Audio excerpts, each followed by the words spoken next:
सदियों पहले की बात है, इंद्रप्रस्थ में एक असुर कन्या को एक देव पुत्र से प्रेम हो गया।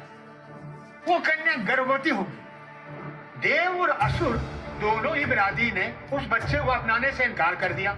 फिर भी उस असुर कन्या ने उस बच्चे को जन्म दिया। वो कलयुग का पहले दिन था।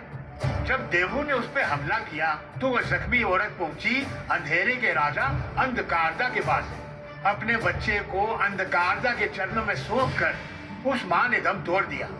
अंधकारदा ने इस बच्चे को पूरी दुनिया की रोशनी से बचाकर मंगल वन में चमगादड़ों की सेना के साथ छुपा दिया।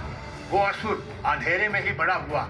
उसने शिवजी की घनघोर तपस्या की और उसका पागलपन देखकर भगवान उस पर प्रसन्न हुए। शिवजी ने उस असुर की मान पर उसे चिरंजीवी होने का वरदान दिया और ये भी कहा या तो वो खुद के हाथों से मर सकता है या उसका अपना अंश उसे खत्म कर सकता है। इसके बाद वो असुर ब्रह्मांड का सबसे शक्तिशाली जीव बन गया और यही था वधूसुर।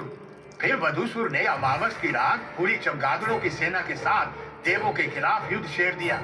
तब देवों को यह समझ में आया कि अंधेरे में वधूसुर सर्वशक्तिशाली है और उसे पराजित करना नामुमकिन है। इसी चिंता को लेकर सब देवता भगवान विष्णु जी के पास मदद मांगने गए। विष्णु जी ने फिर एक अप्सरा वृक्षिणी के हाथों बिजली की शक्तियां देकर उसे मंगलवन भेज दिया। उस अति सुंदर अप्सरा को देख के वधूसुर उसके प्रेम में पागल हो गया। तब वृक्षिणी ने कहा कि वो उसे बिना शादी के नहीं छू सकता। वधूसुर मान गया, लेकिन वो वृक्षिणी का इरादा नहीं जानता था। उसे नहीं पता था कि वृक्षिणी ने वरमाला के अंदर खंजर छुपा के रखा है। विधि के समय वृक्षिणी ने वधूसुर का हाथ पकड़कर वो खंजर उसी की गर्दन में घोंप दिया। अचंभित और बेबस वधूसुर का शरीर वही कहीं जमीन के अंदर धंस गया।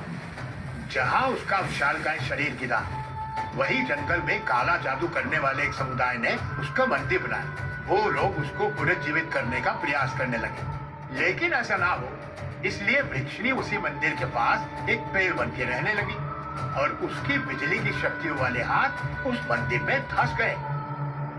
वधूसुर का शरीर तो खत्म हो चुका था, लेकिन उसकी आत्मा बदला लेने की भावना से झुलस रही थी। नई नवेली दुल्हन से धोखा खाया था उसने, इसलिए मंगलपुर में आने वाली हर कुंवारी वधू को उसने मारना शुरू कर दिया और सुहागरात से पहले वधू को उठा के ले जाता था।